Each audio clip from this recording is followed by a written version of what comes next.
This is a case of phacoemulsification with IOL in patient with corneal guttata. This patient is 69 years old who complained of a drop of vision in both eyes. This patient has diabetes and hypertension, and he did open heart surgery a couple of years, and the patient using aspirin and Plavix. As you can see with high magnification under the microscope, you can see the corneal guttata in the left eye.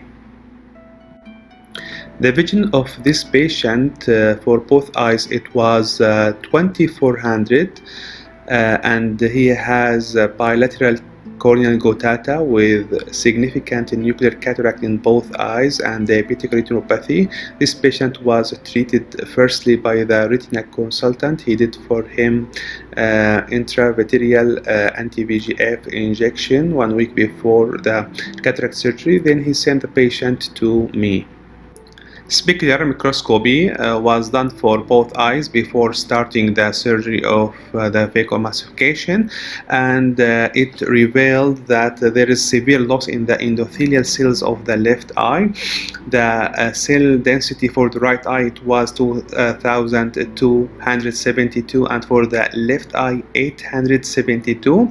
The pachymetry for both eyes, it was equal 558, which is within normal limits. I did good counseling for this patient before pushing him for the cataract surgery, as there is a high risk for corneal decompensation.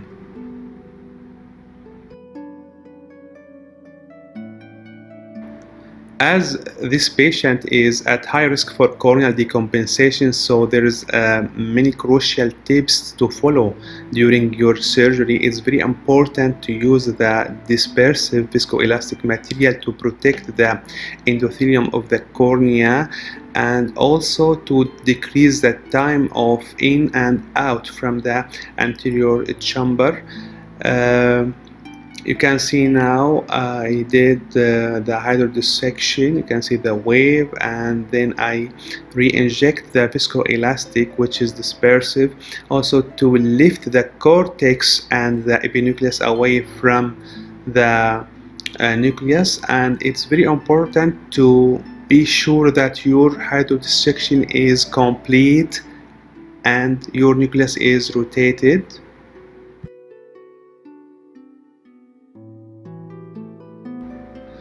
One important step in like this case is to use mechanical phaco technique with lower phaco power.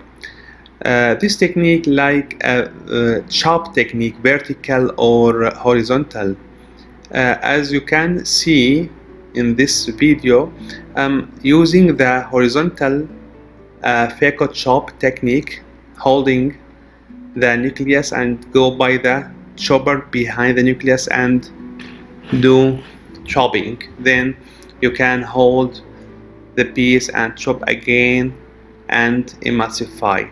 And it's very important to re-inject the viscoelastic to protect the endothelium of the cornea while doing the phacoemulsification or while emulsify the nucleus. I would prefer to inject the viscoelastic, especially the dispersive OVD, many times while doing the emulsification of the nucleus. That is providing more protection for the endothelium of the cornea, and also decrease the effect of the power on the endothelium of the cornea.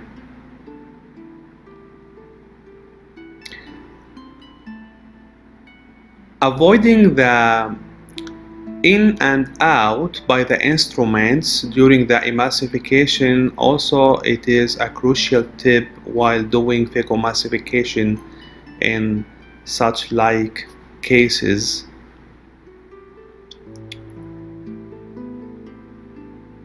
complete the emulsification.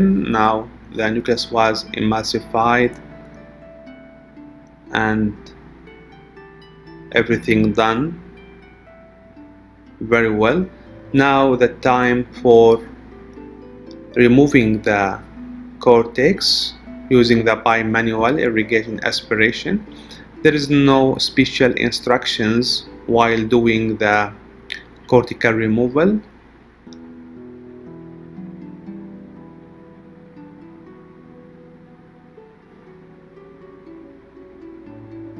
You clean all the cortex. Now you can inject a cohesive viscoelastic material to reform the capsular bag, and using the Nightingale to do gentle polishing for the posterior capsule.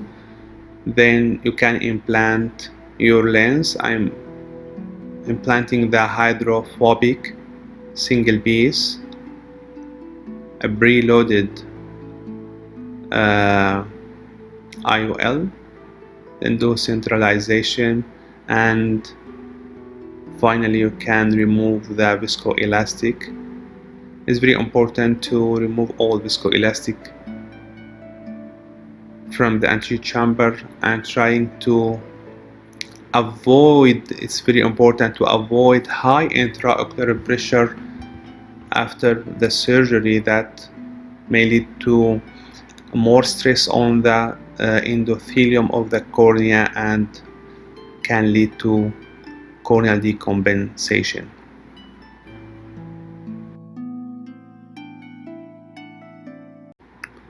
This is the cornea on the next day. You can see it's clear and everything is fine.